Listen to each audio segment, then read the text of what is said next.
ओम सर्वधर्मस्थापकस्त्वं सर्वधर्मस्वरूपकः आचार्याणां महाचार्यो रामकृष्णाय ते नमः। यथाग्नेर्दाहिका शक्ति रामकृष्णे स्थिता ह्येया सर्वविद्यास्वरूपां तां शारदां प्रणमाम्यहम्। परतत्त्वे सदा लीनो रामकृष्ण समाज्ञया यो धर्मस्थापनरतो वीरेशं तं नमाम्यहम्। वीरेशं तं नमाम्यहम्। भगवान श्री रामकृष्ण देव, जगत जननी माँ शारदा जी और स्वामी जी को मैं प्रणाम अर्पित करता हूँ। मेरे पूज्य गुरुदेव पूज्यपाद स्वामी भूतेशानंद जी महाराज को मेरा प्रणाम और आप सभी को भी मेरा प्रणाम।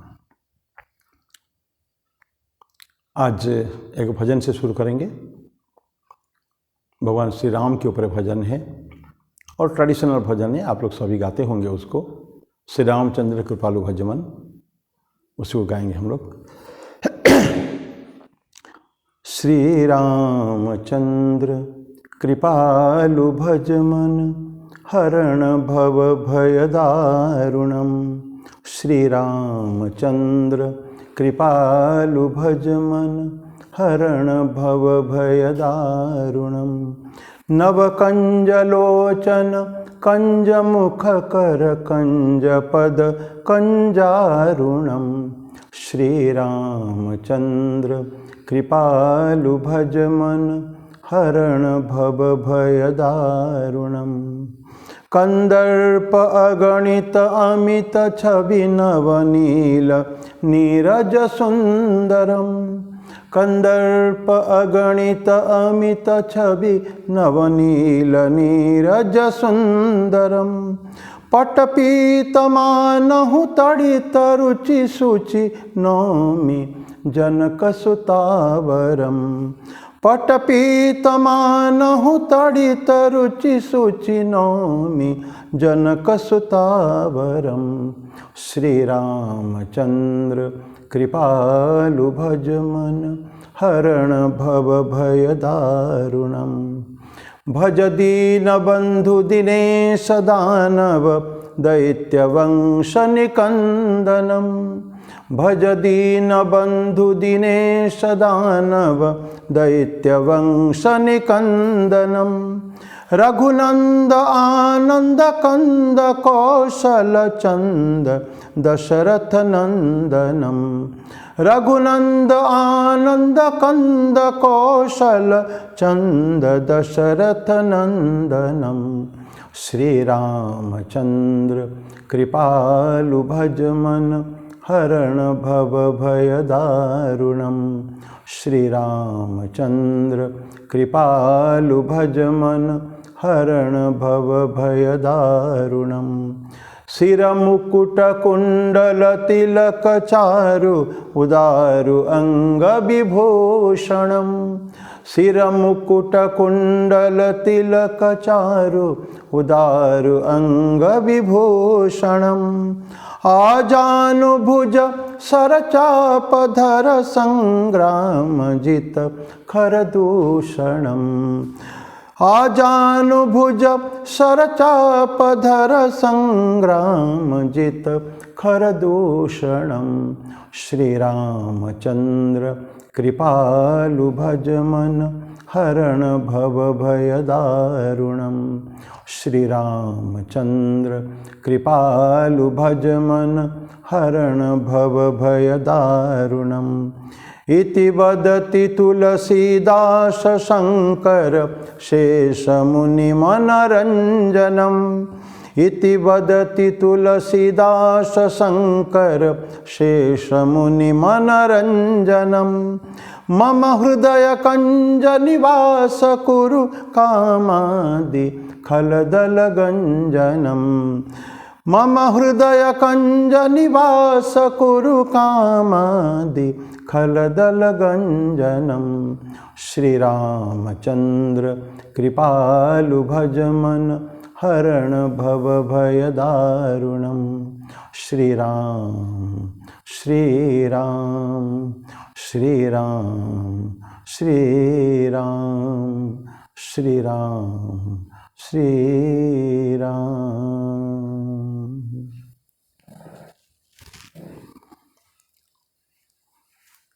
पिछले रविवार को हम लोगों ने भगवद गीता के 6ठ अध्याय समाप्त किया था। कई क्लास के बाद पिछला समाप्त करके 7वां अध्याय में एंटर आज करेंगे। लेकिन हमने निवेदन किया था, पहला 6 अध्याय एक षटक है, 7वां से 12वां ये भक्ति प्राधान्य है। ये दूसरा षटक है, 7, 8, 9, 10, 11, 12। फिर 13, 14, 15, 16, 17, 18 ये जो अंतिम 6 अध्याय है ये तीसरा षटक है। तो आज सेकंड षटक में 7वां अध्याय में हम लोग एंटर कर रहे हैं। भगवान कृष्ण ने जो 6ठा अध्याय का अंतिम श्लोक बोला था, इट वॉज लिंक बिटवीन ये 6ठा अध्याय या प्रथम षटक और सेकंड षटक के बीच में एक लिंक है वो, या 6ठ अध्याय 7वें अध्याय के बीच में लिंक है। उन्होंने दिखा दिया कि नेक्स्ट में इसी आधार पर हमको चलना है। तो श्लोक क्या था? योगिनाम अपि सर्वेषां मद्गते नान्तरात्मना श्रद्धावान भजते यो माम स मे युक्तो तमो मतः। जो मेरे से युक्त कौन है, इसके पहले इस तरह की बातें उन्होंने की नहीं है, पर आगे की इसमें भगवान को हमको प्राप्त करने के लिए हमको क्या क्या करना है उसके बारे में हमको पढ़ना है। इसलिए श्री कृष्ण ने हमको एक लिंक दिया है, योगी नाम अपि सर्वेषाम। खाली मीनिंग बता दूं, पहले हम पढ़ चुके हैं पूरे डिटेल्स में। सारे योगियों में, सर्वेषाम सभी योगी नाम योगियों के, मद्गते नान्तरात्मना, मद्गते न मुझको ही आ चुका, पूर्ण रूपेण आ चुका है, मुझको प्राप्त हो चुका है। मद्गते न अंतरात्मना, और कैसे? अंतरात्मा से। हमको भगवान अंतर देखते हैं ना, अंदर में क्या है, हमारा इनसाइट क्या है, बाहर शोबाजी नहीं देखते भगवान। तो अंतरात्मना मद्गते न श्रद्धावान भजते यो माम। श्रद्धावान ऐसे व्यक्ति जो श्रद्धा जिनको है, पूर्ण विश्वास है भगवान के ऊपर, ईश्वर के ऊपर, ये जो भजन करता है, श्रद्धावान भजते यो माम, जो मेरे को भजन करता है, स में युक्ततमो मतः, मैं मत, मेरे मत में, मेरे विचार से वो सबसे ज़्यादा युक्त है मुझसे। युक्ततम बताया, युक्त, युक्ततर, युक्ततम, पॉजिटिव, कंपैरेटिव, सुपरलेटिव, ये सुपरलेटिव डिग्री है, हाईएस्ट जो है। तो मेरे से सबसे ज़्यादा जो मुझसे जुड़े हुए व्यक्ति वो ऐसे ही है, जो श्रद्धा के साथ मुझको हमेशा, मैंने मेरे अंदर पूरा आ चुका है, पूरा मेरा अधीनस्थ हो चुका है, और मुझका मन प्राण से मद्गतेन अंतरात्मना, तो पूर्ण रूप में समर्पित अपने आप को मुझको कर दिया है। तो ऐसे व्यक्ति मुझसे सबसे ज़्यादा युक्त है। यहाँ हम लोगों ने 6ठा अध्याय को शुरू किया था। अभी 7वां अध्याय, अथ 7वां अध्याय श्री भगवान उवाच। पहला श्लोक, मया सक्तमनः पार्थ योगम युञ्जन मदाश्रयः असंशयम समग्रं माम यथा ज्ञास्यसि तत् शृणु। तुम अभी ये सुनो, तत् वह सुनो, सुनो तो सुनो, क्या सुनोगे? यथा ज्ञास्यसि माम, यथा ज्ञास्यसि, तुम मुझे ठीक ठीक जिस तरह का जानोगे या जानना चाहिए, तुम वो अभी सुनो मुझसे, मैं तुमको बताऊंगा। यही जो बता रहे हैं क्या? मया सक्त, मयि आसक्त मना, मयि आसक्त मना पार्थ। मयि आसक्त, आसक्ति वर्ड ठीक नहीं है, लेकिन यहाँ आसक्ति ईश्वर पे आसक्ति है, ध्यान रखें। तो इसका एक्सप्लेनेशन थोड़ा बाद में हम करेंगे। मयि आसक्त, मुझ में से जो आसक्त है, जिसका मन है, आसक्त मना पार्थ योगम युञ्जन मदाश्रय। योग को युञ्जन मतलब, युञ्जन शब्द कई बार पढ़ चुके हैं। आप ही अपने आप को डिवोट कर रहा है, डेडिकेट कर रहा है, उसके लिए लगा हुआ है। युञ्जन मदाश्रय, मेरे आश्रय में आके, मदाश्रय।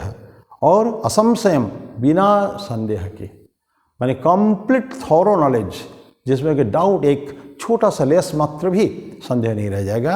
असंशयम समग्रं माम यथा ज्ञास्यसि, समग्रम पूर्ण, मेरा कंप्लीट पर्सनालिटी, जो मेरा पूर्ण, मेरे को सब पूरे मेरे को जानोगे, आधा अधूरा नहीं, समग्र माम यथा ज्ञास्यसे तत्सो, जैसे तुम जानोगे या जानना चाहिए तुमको, तुम अभी सुनो।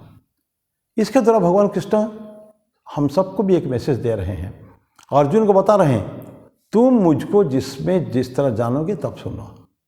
तो हम लोग इसे क्या लेंगे कि हम लोग भी तो भगवान को जानना है, ईश्वर को जानना है। अर्जुन अगेन बताऊं, अर्जुन हमारा प्रतिनिधि है, सिर्फ हमको रिप्रेजेंट करता है। पूरा महाभारत युद्ध, ये पहले हम चर्चा कर चुके हैं, महाभारत युद्ध एक एलिगोरी है, एक क्या कहते हैं, एक उदाहरण है। युद्ध चल रहा है, प्रत्येक का हृदय एक महाभारत है, कुरुक्षेत्र है। उस कुरुक्षेत्र में युद्ध चल रहा है, किसके अंदर? अंतर्द्वंद्व हमारे अंदर चल रहा है। हमारे अंदर एक गुड एलिमेंट है, एक बैड एलिमेंट है, ये दोनों में संशय वो है, युद्ध चल रहा है, संग्राम, कंस्टेंटली वो संग्राम चल रहा है। और जीतता कौन है? जो ईश्वर की तरफ जाता है, ईश्वर की अभिमुखी है, ईश्वर को समर्पित है, ईश्वर में जिसका श्रद्धा है, ऐसे व्यक्ति ही उसका जीत होती है। तो तुम जैसे जानोगे तो मेरे को सुनो। तो हमको अभी पूरा जो भगवान कृष्ण कहेंगे हमको अभी सुनना है। लेकिन बोलते कि मदाश्रय, ये जो मदाश्रय है, मत आश्रय मेरे आश्रय में है। मेरा आश्रय, आश्रय किसका लिया था हमको? आश्रय कर जो हमारे फाइनल अथॉरिटी है, जाके शरण ले लिया, उनके आश्रय में आ गया।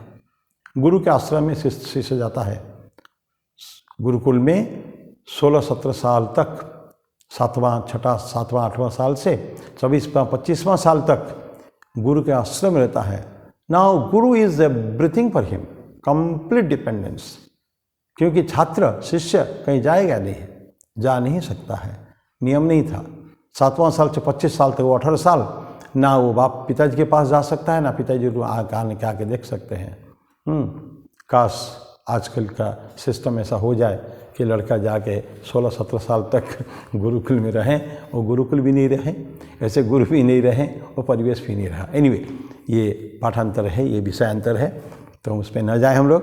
तो बोलते कि आश्रय मत आश्रय है।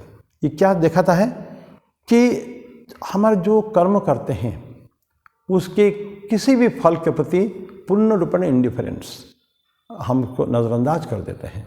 कर्म करेंगे लेकिन वो फल को नहीं चाहेंगे, हमारे नाम यश के लिए भी इच्छा नहीं रहेगी, किसी तरह की भौतिक संपत्ति के प्रति हमारी इच्छा नहीं रहेगी, आसक्ति नहीं रहेगी।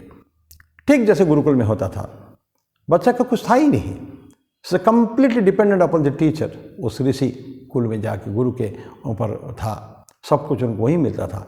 वहाँ ना तो नाम था, ना तो यश, ना तो संपत्ति, ना भौतिक कुछ भी नहीं था उस समय में। ठीक उसी तरह का हमारे जीवन में सब कुछ होने के बाद भी हम जब ईश्वर के शरण में जाएंगे, अभी बातें चल रही थी कहीं एक कवि पाठचक्र में कि हमको जो स्पिरिचुअल फील्ड में रहे कि भी क्या हम लोग बहुत ज़्यादा जो भोग विलास या लग्जरीज को रह सकते हैं क्या? बात ऐसे किसी ने क्वेश्चन किया था। It is impossible. रहते हैं लोग, लेकिन ठीक ठीक अगर भगवान को भजन करना है, भगवान के शरण में जाना है, तो ये सब के प्रति अनासक्ति हो जानी चाहिए। और आसक्ति सिर्फ कहाँ रहेगी? ईश्वर के प्रति, दैट्स ऑल। तो भगवान कृष्ण जो मदाश्रय से यही कहते कि तुम्हारा नाम, यश या कर्म का फल वो भी तुमको नहीं चाहिए। कर्म का फल नहीं चाहिए, ये तो हम 3 अध्याय में पढ़ चुके हैं कर्मयोग में। कर्म संन्यास, ज्ञान कर्म संन्यास, कर्मयोग 3, 4, 5 ये सब में अध्याय में पढ़ चुके हैं कि हमको फल की कामना नहीं करना, निष्काम कर्मयोग। तो यह अमूत्र फल भोग विराग, ये वैराग्य होता है। इस श्लोक में भी हमको फल भोग, जो फल मिला है उसका भोग हम नहीं करेंगे, दैट मीन्स वो फल हमको चाहिए नहीं। फल लिया, भोग करना हो गया, दैट मीन्स हमारा डिज़ायर, इच्छा थी वो फल के प्रति। तो यह अमूत्र इस श्लोक में और आगे वाले लोक में भी फल के भोग में क्या विराग, वैराग्य है नहीं, एब्सोल्यूट कंप्लीट डिटैचमेंट, पूर्ण रूपेण उससे अनासक्त हो जाना चाहिए। जब तक ये नहीं होगा ईश्वर प्राप्ति के रास्ते में हम आगे नहीं बढ़ पाएंगे। It is a pre condition to moving proceeding in the way to God also. भगवान के प्रति जो चलना, हमको आध्यात्मिक पथ में चलना भी मुश्किल हो जाएगा, क्योंकि हमेशा नाम यश का बंधन रहेगा। तो ये बोलते हैं कि मदाश्रय, तो ये दैट मीन्स ईश्वर के ऊपर जब इन सब में हमारा अनासक्ति हो गई, तो आसक्ति क्या भगवान किसे कहते हैं कि ईश्वर के प्रति आसक्ति। सिर्फ हाँ, मई आसक्त मना बोलते कि मुझ में आसक्ति हो जाएगी, और जब मुझ में आसक्ति हो गई तो दूसरों से आसक्ति ऑटोमेटिकली हमारे ख़त्म हो जाएगी। We can be attach to one thing at a time, no, हम एक साथ में दोनों को अटैचमेंट नहीं हो सकता है। और सेकेंडली एक बात है, ईश्वर जो है ना, अनेक बार विभिन्न इसमें भगवद गीता में भी कहें, तुम्हारा पूर्ण रूपेण तुम हमको मेरे शरण में आ जाना चाहिए, मुझको तुम परम मानना चाहिए, मुझको श्रेष्ठ मानना चाहिए, मेरे आश्रय में आना चाहिए तुमको, मुझको भजन करना चाहिए, मुझको अर्चन वंदन करना चाहिए। सारी बातें भगवान कृष्ण मुझको मुझको मुझको मुझको कहते हैं, तुम मेरे को आओ। दैट मीन्स आसक्ति उनसे, मई आसक्त बना पार्थ, योगम इंजन मदाश्रय, मैं मेरे आश्रय में आके योग करते प्रैक्टिस करते रहोगे, अभ्यास करते रहोगे पूर्ववत, और जैसे मुझको जानोगे। अब एक समग्रम बोलते हैं, असंशयम मतलब निस्संदेह, तुमको कोई डाउट्स नहीं रहने चाहिए। ईश्वर के प्रति जाते हैं ना, भौतिक रास्ते में संशय रह सकता है, ये होगा कि नहीं होगा। हमारे उदाहरण हैं, अनंत उदाहरण हमारे ऋषियों मुनियों से हैं, और हजारों हमारे इससे पहले हजारों साल से मुनि ऋषि हमको बता के जा रहे हैं कि ईश्वर के प्रति अगर हमारा समर्पण रहेगा तो ईश्वर प्राप्ति होगी। आसक्ति उनसे होना चाहिए, अटैचमेंट। तो चुंबक की भांति God, Ishwar is a magnet, very powerful magnet. और हम लोग क्या हैं, एक छोटा लोहे का टुकड़ा या सुई कह सकते हैं। भक्त सुई है और ईश्वर चुंबक है। तो लेकिन सुई को क्या करना चाहिए, सुई को अगर दूसरी जगह से अगर खींचे, somebody is pulling the needle, कोई पीछे से, तो क्या होगा, सुई आगे बढ़ ही नहीं सकता है। या सुई में अगर ऐसा चारों तरफ से लिपटा हुआ है, कीचड़ से सना हुआ है, तो सुई आगे बढ़ नहीं सकता है। श्री रामकृष्ण देव कहते हैं, ठाकुर कहते हैं वचनामृत में, सुई अगर कीचड़ से सना हुआ हो, पास में पावरफुल मैग्नेट होने के बाद भी उसको खींच नहीं सकता, क्योंकि चारों तरफ से एक आवरण है। और हम सब में, भक्त में जो एकदम डेडिकेटेड नहीं है, उनमें ये आवरण है। किसका, ये माया का आवरण है, परिवार का आवरण है, स्त्री पुत्र का आवरण है, और ये धन संपत्ति, ये मेरा मेरा मेरा ईश्वर का आवरण है। तो उसका आवरण को हटाना पड़ेगा। अब बोलते हैं कि समग्रम, तुम पूर्ण रूप में इसको जानोगे। समग्र क्या है, ये ईश्वर की बहुत सारे पावर है, एनर्जी है, शक्ति, उनका माइट का जो पावर है, महान बलियान है वो। और उनका ग्लोरी में तो उज्ज्वल बिल्कुल है। तो हाँ, सारे लाइट ऑफ ऑल लाइट्स ये है। और उनका क्या है, ओवर लॉर्डशिप बोलते हैं कि सभी समग्र सारे सृष्टि के पिता है वो, मालिक। बनाए ना, वो बनाया भी है। सृष्टि, स्थिति, प्रलय नाम जरूर हमने अलग अलग दिया है। ब्रह्मा विष्णु महेश, ब्रह्मा सृष्टि करते हैं, विष्णु पालते हैं हमको, और ये प्रलय करते हैं, ये नाम हमने दे दिया है। लेकिन ईश्वर तो एक ही है, ईश्वर कोई अलग अलग नहीं है। तो हमारे सृष्टि करता वही है, पालन करता वही है। तो सारे सृष्टि के बिल्कुल हाइट में, टप में बैठे हुए मालिक है वो, लॉर्ड है, प्रभु ईश्वर, समस्त सृष्टि के ईश्वर है। और सारे डिवाइन एट्रीब्यूट जो होता है, दैवी गुण जितना हो सकता है, जितना भी हो सकता है, तो वो सब है। ज्ञान, वैराग्य, श्री, ऐसा भग कहते हैं। भग मतलब 6 जो उसका ऐश्वर्य होते हैं, ये सब इसी में आता है। तो ये भगवान के सारे क्वालिटीज़, डिवाइन क्वालिटीज़, दैवी गुण जो है, इसको जानने की ज़रूरत है। वो है समग्र। और ये जो एक सरकार, ईश्वर पे एक सरकार, गवर्नमेंट चला रहे हैं, जो हमें छोटे राज्यों में भी जो व्यक्ति जानता है ये राज्य की एडमिनिस्ट्रेशन के संबंध में, और बहुत परफेक्ट एडमिनिस्ट्रेशन चल रहा है, तो उसको प्रशंसा न करके नहीं रह सकता है। कि राज्य में हैं हम लोग, जिस राज्य में हैं प्रजा हैं, पुरानी बात हो चुकी है, आजकल तो प्रजा सिस्टम नहीं रहा है। पहले राजा थे और बच्चे लोग क्या बोलते, राम राज्य हम क्यों कहते हैं, सब लोग खुश थे, एवरीबॉडी इज हैप्पी, किसी को दुख नहीं है, पूरा न्याय शासन। और भी ऐसे विक्रमादित्य हो गए हैं राजा, तो ये सब बड़े बड़े राजा हो चुके हैं। और पहले भरत राजा जो थे, जिसके नाम से भारतवर्ष हुआ है, ये सब राजा क्या थे, तो उनको हर व्यक्ति उस राज्य के उनको प्रशंसा किए बिना नहीं रह सकता है, बिकॉज जानता है कि वो राजा हमारे कैसा है। तो परफेक्ट फंक्शनिंग है ना उनका, राष्ट्र का जो परिचालन जो है वो बहुत सुंदर है। तो उसको क्या करना पड़ेगा, तो आओ ये जो भगवान की स्वर्ग जब करेंगे डिवाइन लेवल में, दैवी शक्ति उनका जो है, सारे गुणों की चर्चा हम करेंगे, तो नेचुरली क्या होगा कि हम उनके प्रशंसा के बिना, उनके प्रति समर्पण के बिना नहीं रह सकते हैं। ये कॉस्मिक फंक्शनिंग है। वो राजा तो छोटे छोटे एक स्मॉल किंगडम के अंदर है, पर ईश्वर का कॉस्मिक सारे सृष्टि को चला रहे हैं। तो सृष्टि को जो चला रहे हैं, वो सृष्टि को कर्ता के प्रति हमारे एक एहसान, हमारे एक धन्यवाद ज्ञापन, उनकी प्रशंसा न किए रह नहीं सकते हैं। तो इस तरह का समग्रम भगवान के पूरे गुण के बारे में चर्चा है। तो ये हो गया हमारा फर्स्ट श्लोक था। सेकंड, तो क्या बोलते भगवान, कैसे बोलते हैं कि असंशयम समग्रं माम यथा ज्ञास्यसि तत् शृणु। तो सुनो, आज आगे भगवान कृष्ण सुनाएंगे समग्र बातें। अब सेकंड श्लोक बोलते हैं, ज्ञानम तेहम सविज्ञानम इदम वक्ष्यामि अशेषतः यस् ज्ञात्वा नेह भूयोन्यत् ज्ञातव्यम अवशिष्यते। ज्ञानम तेहम सविज्ञानम इदम वक्ष्यामि अशेषतः। मैं तुमको बोल रहा हूँ। अब क्या बोल रहा हूँ, इदम ये बोल रहा हूँ, कैसे बोल रहा हूँ, अशेषतः, उसका कोई अंत नहीं है, अनंत कथाएं हैं, वो मैं तुमको बोलूँगा अभी पूरे, क्योंकि समग्र वर्ड पहले बोल दिए है ना। जिस तरह का समग्र रूप से मुझको जानना चाहिए तुमको जानोगे, हाँ, तो वो तुम सुनो। तो अभी बोलते हैं कि अशेषतः तुमको बख्शामि, क्या किसे बोलूँगा, ज्ञानम और सविज्ञानम। ज्ञानम ते अहम सविज्ञानम। तो मैं ते मतलब तुम्हारे लिए, तुमको अहम मैं बोलूँगा, क्या बोलूँगा, ज्ञान बोलूँगा और साथ साथ में विज्ञान भी बोलूँगा।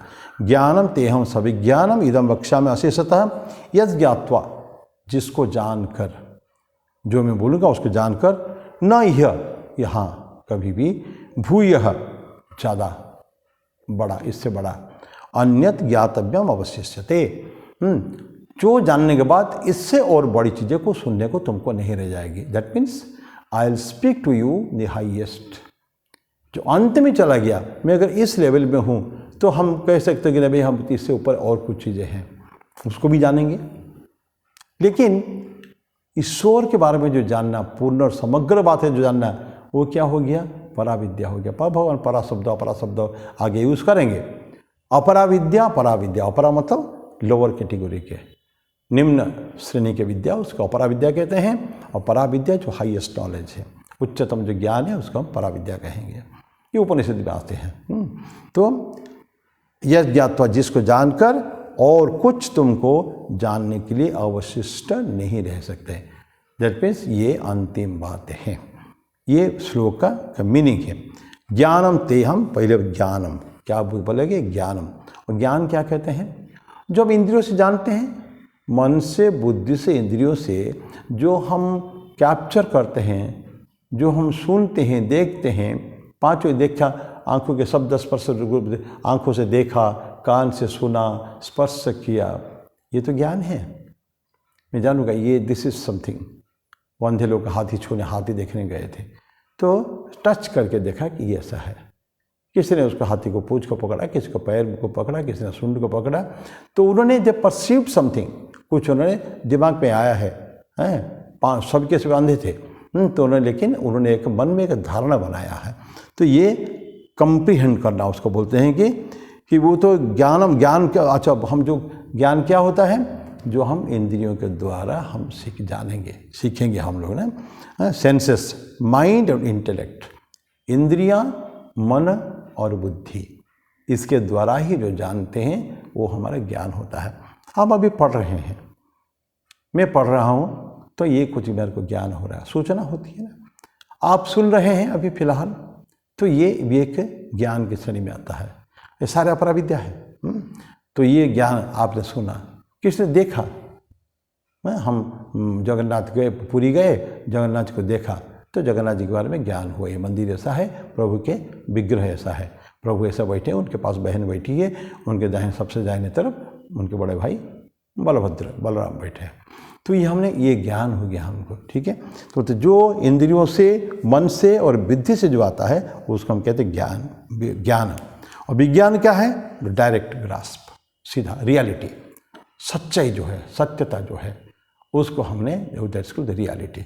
उसको हम, ये इंद्रियों से नहीं होता है, ये डायरेक्ट परसेप्शन, सीधा उनको है। तो ज्ञान का उच्चतम जो भूमि है वो विज्ञान है। ये रामकृष्ण देव की का कहानी क्या होता है? विज्ञान कि सूचना पाने के बाद हमको उसको अभ्यास करना पड़ेगा, प्रैक्टिस करना पड़ेगा। श्रवण, ये रामकृष्ण, ये शास्त्र की बातें हैं। श्रवण मनन निधिध्यासन, पहले सुनेंगे, सुनो, देन मनन करो, चिंतन करो उसके ऊपर, फिर हम क्या करेंगे? बुद्धि है, निधिध्यासन, ध्यान करेंगे उसके ऊपर, मेडिटेशन ऑन दैट। तो ये हो गया हमारा श्रवण मन, ये ज्ञान प्राप्ति के उपाय है। पहले सुनना, ये जो सूचनाएं प्राप्त करते हैं ना हम लोग, ये जो ज्ञान की श्रेणी में आता है। देखा, सुना, स्पर्श किया, टच किया, स्मेल, ये क्या, टेस्ट किया, ये सारा ज्ञान की श्रेणी में आ जाता है। लेकिन उसके बाद मनन आता है, चिंतन करना। ये जो देखा मैंने, सोचेंगे, ये जो सुना, व्हाट ए वंडरफुल ट्रूथ, ये बहुत सत्य है, चरम सत्य है, लेकिन मेरे जीवन में पालन इसको कैसे होगा? ये मैं कैसे, क्योंकि मुझे भी रास्ता में चलना है। मैंने सुना है मेरे पूर्वजों से, मेरे जो ऋषि मुनियों की वाणी से, उपनिषद वेदों से मैंने सुना है कि ये चीज़ें ऐसी हैं, ये रास्ता ऐसा है, तो मुझे भी उस रास्ते से चलना है। तो इसके ऊपर चिंतन करना है। I shall have to do it, मुझे भी उसको करना है। ये बातें मन में आ जाना चाहिए। और then think of it, dream of it. Swami ji बोलते हैं ना, टेक वन आइडियल, उसके ऊपर चिंतन करना पड़ेगा दिन रात। एवरी पोर इट मस्ट, प्रत्येक हमारे रोम रोम में, एक्चुअली ये आइडियल है, कण कण में, रोम रोम में वो भावना व्याप्त हो जाना चाहिए। कहते हैं शयने स्वप्ने जागरणे, जागरण, जागृत अवस्था में, स्वप्न अवस्था में और शयन अवस्था में, किसी भी स्थिति में उसी चीज़ का चिंतन होना चाहिए। तो चिंतन जब होगी उसके बाद मेडिटेशन, निधिध्यासन, ध्यान करना उसके ऊपर।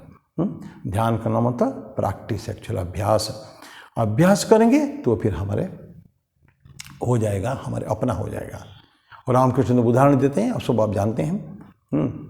लकड़ी में आग है, हम जानते हैं, लेकिन लकड़ी को घिस के उसमें से आग निकाल कर उससे हमको भोजन पकाना या यज्ञ का हवन करना, ये जो पवित्र का मंगल कार्य करना, ये हो गया विज्ञान।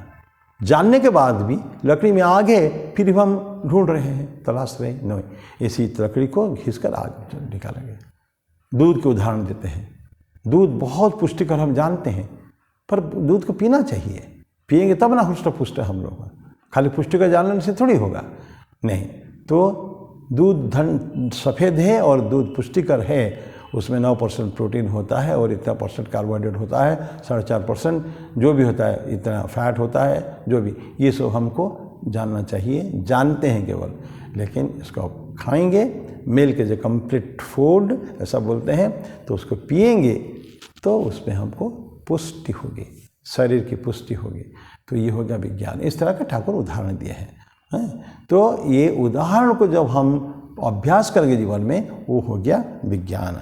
तो ये बताए कि ये बाय डिसिप्लिन के द्वारा, सेल्फ डिसिप्लिन के द्वारा होता है। खाली सुनने के बाद अगर अभ्यास नहीं करेंगे, नियम अगर पालन नहीं करेंगे, डिसिप्लिन जीवन में अगर नहीं रहेगा, अनुशासन नहीं रहेगा, तो फिर हमको ये नहीं हो। विज्ञान के स्टेज में हम नहीं जा सकते हैं, ज्ञान के स्टेज में जरूर रह जाएंगे, सूचना इसमें रह जाएंगे डेफिनेटली। तो ये दो चीज़ें, ज्ञान और विज्ञान। ज्ञान के लिए हमको पढ़ाने की जरूरत है, ट्यूशन कहते हैं ना, ट्यूशन कराते हैं, सूचना देखते हैं, गुरु के पास जाते हैं, सब कुछ करते हैं। लेकिन एक कहते हैं ट्यूशन के द्वारा और सेकंड इंट्यूशन। इंट्यूशन अंतर्मन से कुछ आएगा। फिर there is nobody to teach us, हमको पढ़ाएगा कोई नहीं, ये अंदर से ही एक अंतस्फुरण होगा कि अंदर से आएगा, वो हो गया विज्ञान। उसके लिए कोई गुरु नहीं है, ऑलरेडी गुरु हमको पढ़ा चुके हैं। Now we are practising it. जब जीवन में अभ्यास करेंगे तो फिर हमारे जीवन का वो एक अंग बन जाएगा। It will part of our own nature. ये हो गया ट्यूशन। इंडिया एक साइट के द्वारा होता है, देखते हैं साइट, एक्सटर्नल फिजिकल, और एक इनसाइट, एक दृष्टि, बाह्य दृष्टि, साइट, SIGHT साइट, और एक इनसाइट, अंतर्दृष्टि, अंतर में है वो, झांक के अंतर देखे। बाहर हमको नहीं है, सुख या कुछ भी बाहर नहीं है, उपभोग बाहर हो सकता है, लेकिन आनंद जो है ये अंदर है। That would search inside. Kabir कहते हैं ना, मुँह को कहाँ ढूंढे रे बंदे, मैं तो तेरे पास हूँ। या जैसे उदाहरण देते हैं उस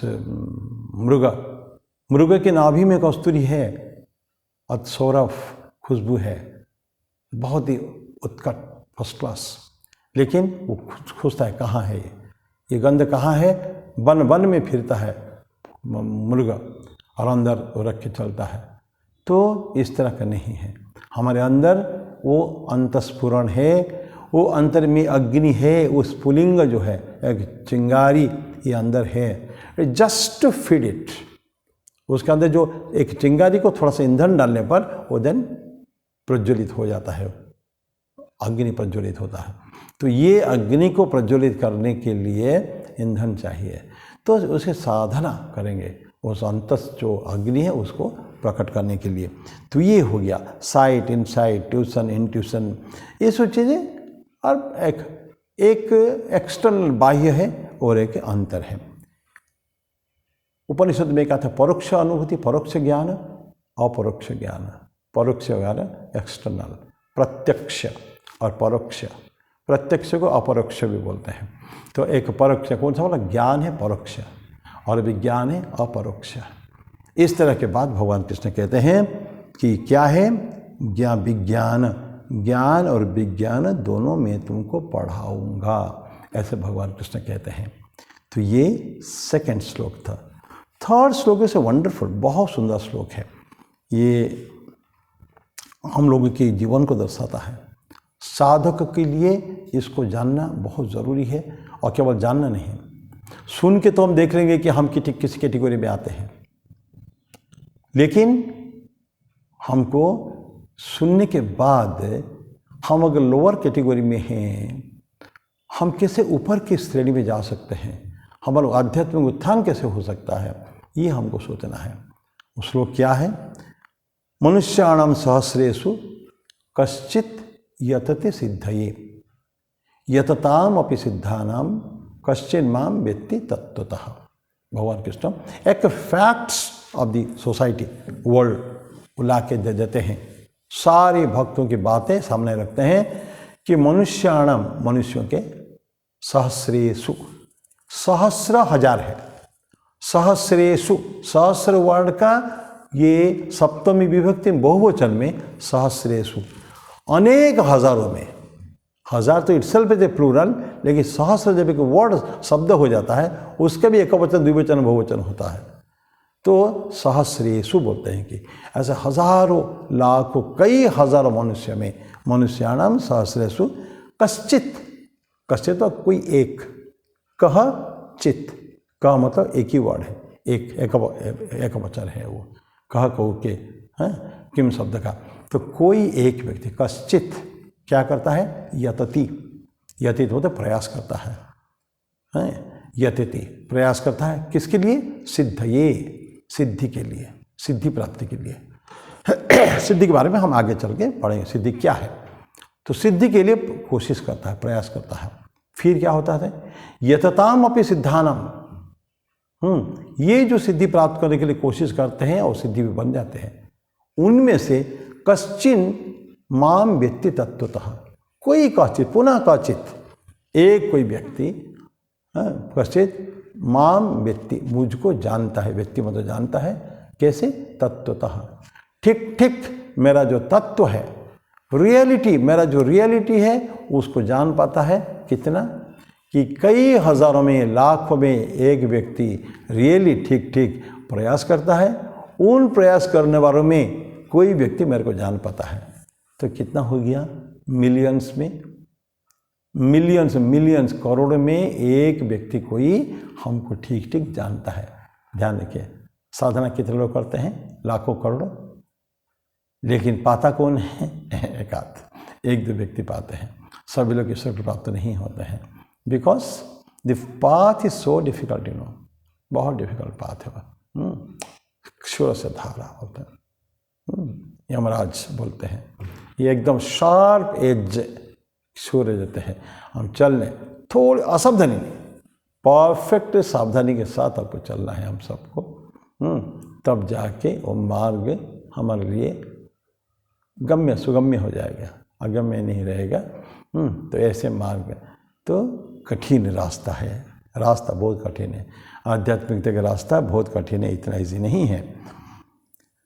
ये जो सिद्धि वर्ड को हाथ बोल देंगे, यतताम विशुद्धानम कश्चिन माम व्यक्ति तत्व था, मुझको तत्व से कोई भी एक व्यक्ति जानता है।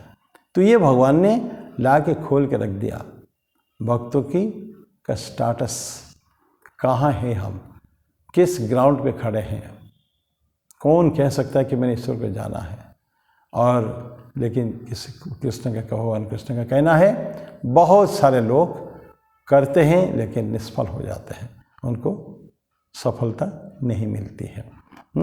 अब सिद्धि वर्ड, इस सिद्धि बड़ा ज़बरदस्त वर्ड है। सिद्धि में बहुत सारे शब्द जो है, ये ऑल एनकम्पासिंग कहते हैं ना, कि अनेक सारे मीनिंग को ये कवर करता है, बहुत सारे मीनिंग, वो एक एक करके मीनिंग लेंगे। क्या है ये जो शब्द जो है, बड़ा विशाल विस्तार चर्चा की जा सकती है उसका मीनिंग, और प्रत्येक में गुड आइडियाज है, अच्छी आइडियाज है, जो हमको सिद्धि से होती है, प्राप्त होती है। तो इससे क्या क्या है, फुलफिलमेंट, एक पूर्णता का बोध।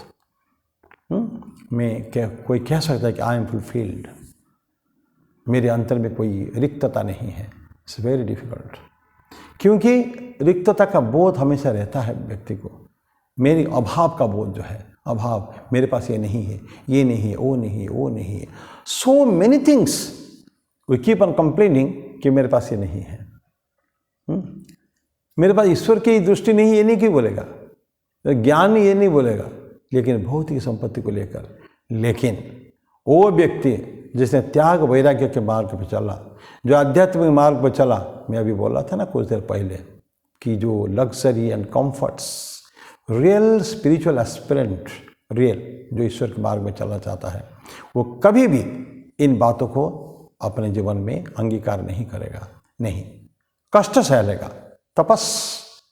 तपश्चर्या की जरूरत जीवन में है, उसके बिना अध्यात्म नहीं होता है।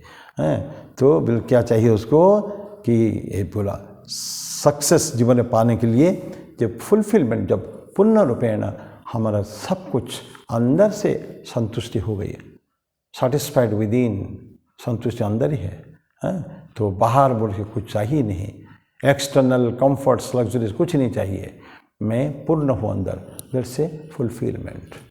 ये आध्यात्मिकता को छोड़ भी दें, इवन नॉर्मल लाइफ में भी जो व्यक्ति सेटिस्फाइड रहता है, आध्यात्मिक मार्ग में भले न रहे, लेकिन उसको बहुत कुछ चीज़ों की ज़रूरत नहीं है, someday he should be able to say no, नहीं मुझे ये नहीं चाहिए, आध्यात्मिक मार्ग में नहीं है बिल्कुल भी, लेकिन जो है अंदर ये जो उनकी इच्छाएं नहीं है उपभोग करने की, वस्तुओं का उपभोग करने की इच्छा नहीं है, वो व्यक्ति भी कह सकता है आई एम फुलफिल्ड। तो ये फुलफिलमेंट एक है। और एकम्प्लिश, वो मान लीजिए वही चीज़ है, कुछ प्राप्त करने की हमको इच्छा थी, प्राप्त हो गया, उसको मैं सिद्धि कहते हैं, सिद्धि प्राप्ति हो गई। सक्सेस, सफलता जीवन में, उसको भी सिद्धि कहते हैं, वो सिद्ध हो गया, पूर्ण सफलता। एक मार्क, मैं चाहता हूँ एक मंजिल पे एक जगह पहुँचने के लिए, उसको hitting the mark, that is also सिद्धि। ये जो ये चलाते हैं ना, आपके बंदूक चलाते हैं उसको मैगपाइज और क्या क्या सभी हो रहता है, कंसेंट्रिक सर्कल्स रहता है। हम लोग कभी एनसीसी में चलाए थे, बंदूक चलाए थे। तो एकदम हमको अंदर जो है बुल्सआई, एकदम अंदर अंतरतम जो पॉइंट है, उसी पॉइंट के अंदर फायरिंग करके उसको भेजना है। लेकिन कहाँ तक गोली चली जाती है, वो जो 4-5 सर्कल रहता है, सर्कल क्रॉस करके दूर कहीं चला जाता है, अगर हमारे लक्ष्य भेद ठीक नहीं है तो बोलता है कि हमको ऐसा नहीं चलना चाहिए। इवन सफल जीवन के लिए भी हमको एक टारगेट होना चाहिए, गोल ओरिएंटेड कहते हैं ना, गोल ओरिएंटेड लक्ष्य रहना चाहिए। तो ऐसा चाहिए हमको।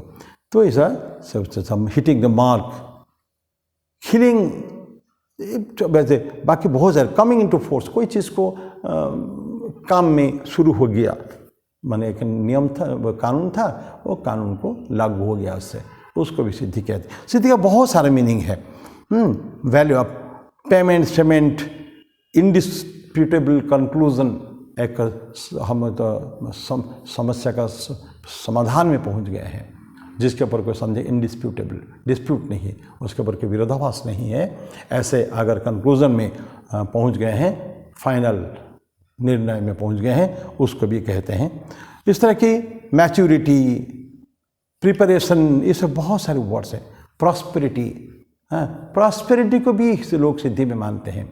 अच्छा, सिद्धि वर्ड हम ज़्यादातर सुनते हैं उस व्यक्ति को साधना में सिद्धि मिल गई, कि बहुत मेहनत करके उसने ऐसे कुछ कला विद्या पा लिया कि जिससे वो रोगियों को ठीक कर सकता है, या कुछ को भाग्य को बता देता है, सोच सकता है तुम्हारे आलमीरा में क्या अभी कौन सी किस्म का सामान रखा हुआ है, वो भी बता देगा। ये सब भी सिद्धि होता है। उनको कुछ प्राप्त कलाएँ हो जाती है। वो हनुमान जी को बोलते हैं ना, अष्ट सिद्धि नवनिधि के दाता। तो सारे हनुमान जी को पूजा करेंगे, भगवान को पूजा करेंगे ना, ये अष्ट सिद्धि नवनिधि हमको मिल जाएगी। लेकिन सिद्धि नहीं चाहिए। आध्यात्मिक जगत में सिद्धि अगर प्राप्त हो गई, that means hitting a mark जो परमानेंट नहीं है, एक अंतिम लक्ष्य जीवन का होता है, फाइनल गोल ईश्वर प्राप्ति। लेकिन पड़ाव, बहुत सारे पड़ाव होते हैं आध्यात्मिक मार्ग में, छोटे छोटे जर्नी में भी पड़ाव होते हैं। तो आध्यात्मिक का जो जर्नी है, जो यात्रा है, जीवन यात्रा है, उस पथ में, आध्यात्मिक पथ में, उसका भी पड़ाव बहुत होते हैं। हमको रुकना नहीं चाहिए, रुक जाना नहीं। तो रामकृष्ण देव बोलते हैं कि आगे बढ़ो, आगे बढ़ो। लकड़हारा की स्टोरी बोलते हैं। तो लकड़हारा को साधु ने बोला था तुम आगे बढ़ो, तो लकड़ी काटता था, आगे बढ़ता है कुछ दिन के बाद चंदन की लकड़ी, चांदी की, फिर आगे बढ़ता चांदी के खान, फिर आगे बढ़ता सोने के खान।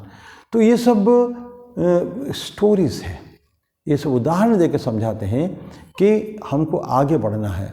तो सिद्धि में अटक नहीं जाने का, सिद्धि प्राप्त होगी जब साधना, उत्कट साधना अगर रहेगी, जब काफ़ी अपना कोशिश प्रयास अगर ठीक रहेगा, तो साधना में सिद्धि मिलेगी।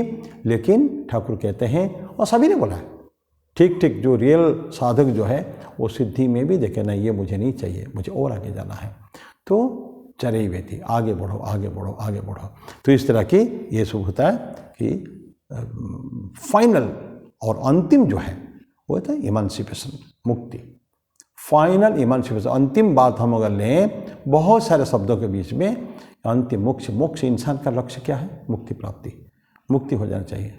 तो मुक्ति, that is the final goal. हम ये जन्म मरण की, पुनरपि जननम पुनरपि मरणम, उस चक्कर से हमको, सृष्टि चक्कर से खत्म हो जाना चाहिए। वो भी हमको सिद्धि, दैट इज द फाइनल सिद्धि। तो ये सब पावर्स, योगिक पावर्स लोग चाहते हैं। योगी वही जो मैंने जिसके बारे में बताया मैंने, ये सारे, ये सब टेम्पररी मामला है। अंतिम जाए हमको मुक्ति, मतलब किसमें मुक्ति? ईश्वर में जाके विलीन होना है। वो सब मुक्ति भी होगा, सायुज्य और सारूप्य, सरस्ट्री, विभिन्न प्रकार की आपकी इमांसिपेशन है। लेकिन ईश्वर के नज़दीक में रहना है, उन्हीं के एरिया में, इर्द गिर्द में रहना, उनके राज्य में रहना है। उनके सारूप्य, उनके ठीक से रूप हो जाना चाहिए, सालोक्य, उनके लोक में रहना चाहिए। तो इस तरह के विभिन्न प्रकार की मुक्ति होती है, उसके बारे में हम चर्चा नहीं करेंगे। तो ये सारे बात को एक ही शब्द में अगर कह दिया गया, वो हो गया सिद्धि। तो कश्चित यतति सिद्धये, भगवान कृष्ण होता है सिद्धि के लिए कोशिश करता है। और किस तरह का सिद्धि के लिए, वो साधक जाने। लेकिन यतताम अपि सिद्धानाम कश्चिन माम व्यक्ति तत्वतः। और बोलते हैं कि पीपल जो है जाना पाना चाहते हैं, कुछ भी पाना चाहते हैं, हमेशा उसको पा नहीं पाते हैं। लेकिन बहुत पाने की जो कामना रखने वाले हैं, सभी से अच्छे व्यक्ति कौन है, जो डिविनिटी की कामना, जो मैंने फाइनल इमांसिपेशन की बात कही। जो भक्त है वो मुक्ति नहीं चाहता है, वो मुक्ति नहीं, वो ईश्वर के साथ रहेगा, लीला विलास उनका होना चाहिए। ऐसे ये भक्ति की ज्ञान की जो अलग अलग मार्ग के अलग अलग प्रकार कॉन्सेप्ट्स है, लेकिन डिविनिटी की तरफ, आध्यात्मिकता के में ईश्वर की तरह, ईश्वर अभिमुखी जो व्यक्ति है और उसी में ही अब का चाहता है वो अपनी to become more and more lighted, glorious उसे होना चाहिए उसी रास्ते में। तो ऐसे को भगवान कृष्ण बोलते हैं कि ये सबसे ज़्यादा वही है। हाँ, और जितना आइडियल आदर्श हमारा ऊंचा होगा ना, जितने आदर्श ऊंचे होंगे उतना ही कठिनदायक है मार्ग भी। लक्ष्य अगर बहुत महान है तो उसके जो कर्मधारा भी एक साध्य, एक साधन प्रणाली होती है। तो साधन प्रणाली हमको बोला गया है, साध्य अगर हमारे पास महान है, उसी तरह का साधन प्रणाली हमको बताया गया है, पहले से लोगों ने बताया है। महाजन येन गतः सपंथा, तो बड़े बड़े लोगों ने उस रास्ते में चले हैं। They have told us this is the way. उस मार्ग को हम केवल अनुसरण करना का पड़ेगा। और कठिन है, कठिन परिश्रम करना पड़ेगा। और साथ में पिटफॉल्स कहते हैं ना, उसमें गड्ढे भी है, वो रास्ते में उससे भी बच के रहना है। स्टम्बलिंग ब्लॉक्स भी है, बड़े बड़े रोड़े भी हैं और बड़े बड़े गड्ढे भी हैं, गड्ढे भी गिर सकते हैं। अगर आपको ध्यान होगा, विष्णु पुराण में दिखाता था, परशुराम जब बाल अवस्था में गए हैं, भगवान शिव उनको बोले हैं तुम आ जाना कैलाश में, मैं तुमको ट्रेनिंग दूंगा। और जाते हैं परशुराम ट्रेनिंग लेने के लिए, लंबे ट्रेनिंग ले रहे हैं। और कहाँ भगवान के शिव जी को रखते हैं, शुरू में एक बर्फ़ के अंदर, यहाँ तक बर्फ़ में, वो गड्ढा में गड्ढा बर्फ़ है चारों तरफ से, कैलाश में तो ऐसे ही बर्फ़ है, वहाँ से उसको होती है, हाथ कांपता है, कितना कष्टदायक है। उसे दिखाएं एक एक करके किस तरह का डिफ़िकल्ट सिचुएशन में भगवान शिव महादेव परशुराम को रखे हैं, और रख के लंबे समय के बाद ही बिकम सक्सेसफुल। कैसे? वो जो कठिन परिस्थितियां थी उसको उसने, स्टम्बलिंग ब्लॉक को उन्होंने ख़त्म किया। गड्ढे में रह के भी उसने प्रैक्टिस की, उन्होंने अभ्यास किया। तो ऐसे हम चाहे सामने रोड़े आए, पहाड़ पर्वत आए, या तो फिर कुछ भी आए, अगर मन में वो साहस है, मन में अगर एक अदम्य इच्छा है कि नहीं मुझे वहाँ पहुँचना है, तो फिर कोई उसको रोक नहीं सकता है। तो ये कठिन जितने हैं, जितना हार्ड हम कहें, पिटफॉल्स भी उसमें काफ़ी सारे हैं, लेकिन फिर भी उसको हमको ख़त्म करना पड़ेगा। और ऐसे जो है लोग के लिए 4 बातें, उतना कहे कि मैं समाप्त करूँगा। 4 जो हमको रिक्वायरमेंट्स है आध्यात्मिक मार्ग चलने के लिए। एक राइट एटीट्यूड होता है, मनोभाव होना चाहिए, attitude, positive attitude, yes I shall be successful, इस तरह का होना चाहिए। नेगेटिव तो सोचना ही नहीं होगा मेरे से, ये तो सोचना भी नहीं है। राइट अंडरस्टैंडिंग, उसके बाद समझ सही होनी चाहिए, जिस रास्ते में जा रहा हूँ, जो मार्ग मेरा है, जो लक्ष्य मेरे है, इप्सित वस्तु मेरा क्या है, इसके बारे में सही समझ चाहिए। एडजस्टमेंट, अब अपने आप को उस मार्ग में ठीक ठीक क्या तालमेल बैठाने के बाद है, उसको राइट एडजस्टमेंट कहते हैं। और अंतिम है राइट एप्लीकेशन, जो हमको बताया गया है उसको ठीक ठीक पालन करना। गुरु जो हमको बोलेंगे, जिनके मार्ग में जा रहे हैं, जिनके ट्रेनिंग में हम लोग हैं, वो अगर बताएंगे ठीक this is how you will do, आपको उसी हिसाब से करना ही पड़ेगा। So that is the right application. So right attitude, right understanding, right adjustment and right application, ये 4 बातें जो है आध्यात्मिक जगत में बहुत आवश्यकता है। इसके ऊपर हम लोग आगे चर्चा करेंगे अगले बार में। लेकिन एक बहुत सुंदर छोटी सी घटना, कहानी नहीं है ये सच घटना है। अदम्य उत्साह होना चाहिए। कैसे आदमी सक्सेसफुल होता है, छोड़ना नहीं किस तरह का।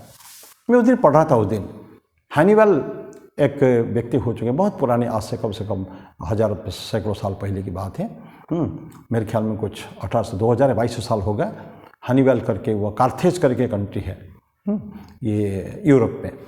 तो वहाँ के कार्थेज, उनके पिताजी बहुत बड़े योद्धा थे।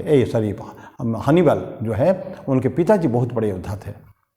और पिताजी के साथ, पिताजी एक बार जा रहे हैं इटली के ऊपर, रोम के ऊपर वो अधिकार जमाने के लिए, और बहुत दूर जाना पड़ेगा, अनेक दूर, कई महीनों साल रख सकते हैं।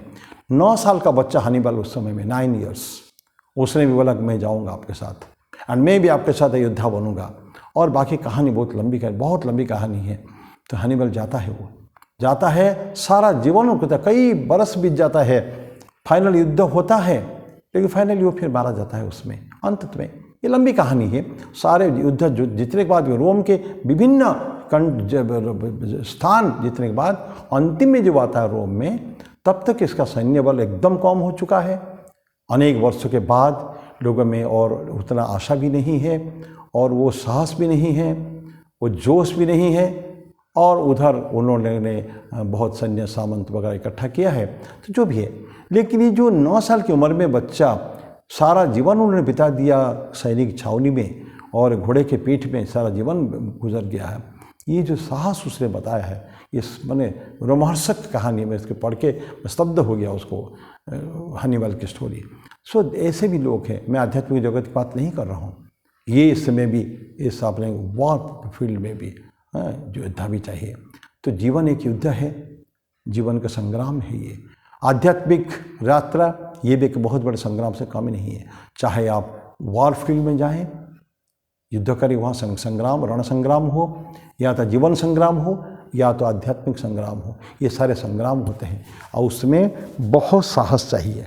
ये जो मैंने बताई, ये तो केवल 4 बातें केवल ये है। इसके अलावा ट्रेमेंडस जो चीज़ें हमको चाहिए जीवन में, सक्सेस, जीवन में सफलता पाने के लिए, उसकी आवश्यकता है। इसको चर्चा फिर हम आगे अगली बार करेंगे। बहुत सुंदर श्लोक है, अभी थोड़ा सा और ज़्यादा बचा नहीं है। तो मनुष्याणाम सहस्रेषु कश्चित् यतत सिद्धये यततामपि सिद्धानाम कश्चिन् माम वेत्ति तत्त्वतः। इसके साथ मैं आज के इस वाणी को मेरा विराम दूंगा, और तीसरा श्लोक अगले बार थोड़ा सा टच करके फिर हम लोग गो टू द 4th श्लोक। तब तक के लिए मैं आपसे विदाई चाहता हूँ। ओम त्र्यंबकम यजामहे सुगंधिम पुष्टिवर्धनम उर्वारुकमिव बंधनात् मृत्योर्मुक्षीयमामृतात्। ओम सर्वेषां स्वस्तिर्भवतु, सर्वेषां शांतिर्भवतु, सर्वेषां पूर्णं भवतु, सर्वेषां मंगलं भवतु, सर्वे भवन्तु सुखिनः, सर्वे सन्तु निरामयः, सर्वे भद्राणि पश्यन्तु, मा कश्चित् दुःखभाग् भवेत्। असतो मा सद्गमय, तमसो मा ज्योतिर्गमय, मृत्योर्मा अमृतं गमय। ओम पूर्णमदः पूर्णमिदं पूर्णात् पूर्णमुदच्यते, पूर्णस्य पूर्णमादाय पूर्णमेवावशिष्यते। ओम शांति शांति शांति। हरि ओम तत्सत्। श्री राम कृष्णार्पणमस्तु।